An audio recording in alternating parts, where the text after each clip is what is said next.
I don't know how much clearer Republicans can make it that they intend to go after at least Medicaid, if not other earned benefit programs that you've spent your entire lives paying into. And let's be clear, this is an issue that impacts Republican constituents of these Republican lawmakers.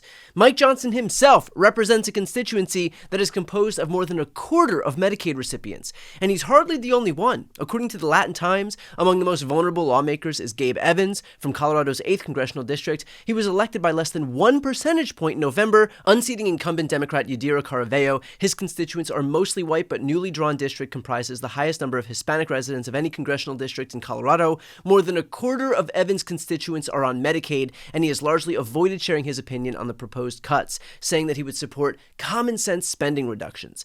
David Valadao from California's 22nd Congressional District is also on potential thin ice. Although he won his 6th non-incumbent term in November by 7 percentage points, he represents the highest proportion of Medicaid enrollees of all House lawmakers. Another longtime Republican lawmaker, Ken Calvert, is in a difficult position. Calvert's the longest-serving Republican in the California congressional delegation. He's been in office since 1993. About 27% of his constituents are enrolled in Medicaid.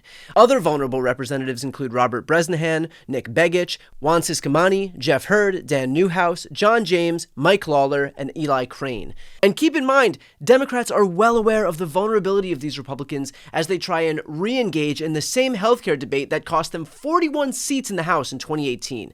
Here's Congressman Jim McGovern leaning into exactly that point and taking exactly the right posture when it comes to calling out the GOP. The reality is there are cuts in this budget. And to the gentleman who just spoke from South Carolina, he may need a reminder, and maybe he could do a town hall in his district. He might get an earful. But 74,000 of his constituents receive coverage under the Affordable Care Act.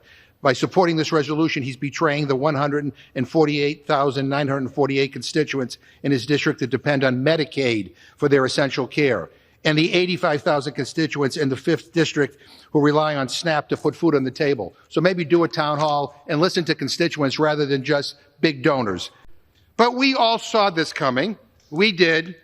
I mean, last month, Trump's inauguration, who was in the front row? It wasn't people on Medicaid. It wasn't factory workers. It wasn't nurses or teachers or firefighters. It wasn't even his own cabinet. It was the richest people in the world. And that is who this Republican budget helps. It steals from taxpayers and funnels the money to those at the very top. Imagine stealing from school meals for kids so that billionaires can get another tax giveaway. I don't know how much clearer you could make it that the Republican Party and this administration are wholly owned by the billionaire class to the detriment of working class Americans.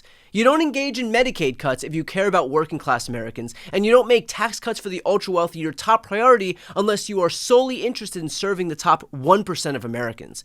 But the part that's the most insidious is that there is a very clear reason that Republicans are going after Medicaid and not explicitly going after Social Security or Medicare, although, let's be clear, that is certainly on the chopping block. It's because folks on Medicaid are low income and children. These are people who don't have a lot of political power. In other words, they're the easiest targets for these Republicans. The GOP knows that they want to cut health care, but they want to do so with minimal political consequences. And so in the same way that they target gay people and trans people and minorities and any other marginalized community, here they've decided that their easiest target is Medicaid recipients.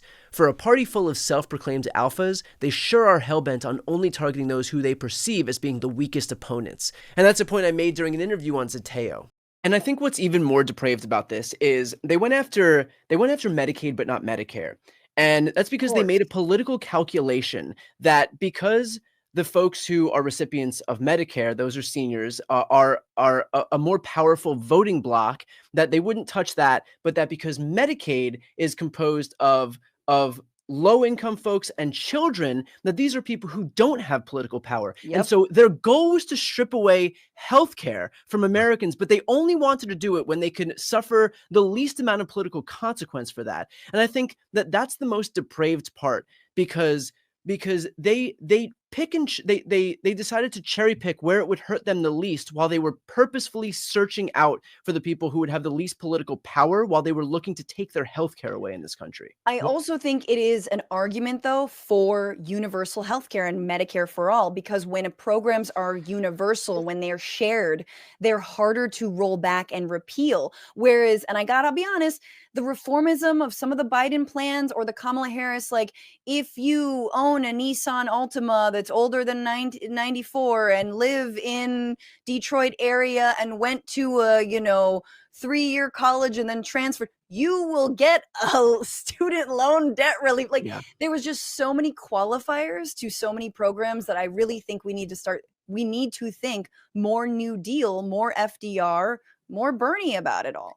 And look, of course these Republicans are out here doing this whole fiscal responsibility shtick again. But first of all, the last time they had full control of government, they added $7.8 trillion to the debt. That is 25% of all debt that the U.S. currently owns. If these people are fiscally responsible, then I am a loyal Trump supporter. And second of all, if you want to cut costs, cut our bloated defense budget, which is larger than the next 9 countries combined. Tax the ultra-wealthy so that they can pay their fair share and bring in revenue.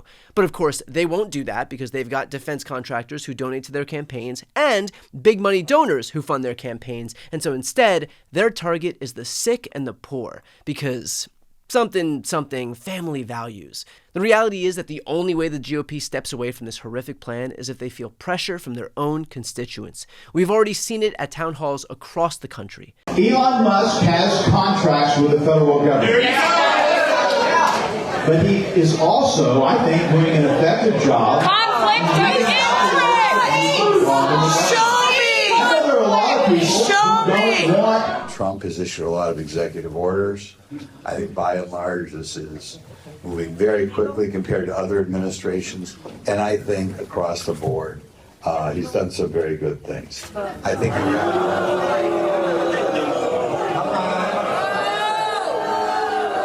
those are the lawmakers who are getting jittery about slashing Medicaid and other earned benefit programs. But of course, Mike Johnson won't hold a town hall, and so even though more than a quarter of his own constituents stand to lose their only lifeline, he doesn't care because he serves only a few people: Trump, Elon, and his donors, not the more than 700,000 Louisianans in his district.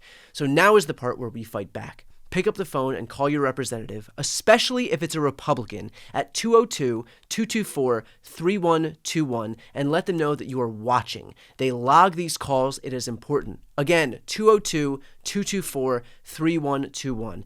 This isn't about political party. It's about making sure Americans have the care they need to survive. Republicans don't think that we're paying attention. Let's assure them that we are.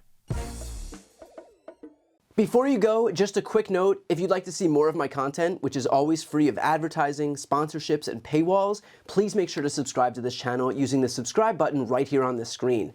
And if you'd like to support my work even further, you can grab a copy of my instant #1 New York Times selling book, Shameless, available for sale right now. That link is also on the screen. Thanks so much for watching.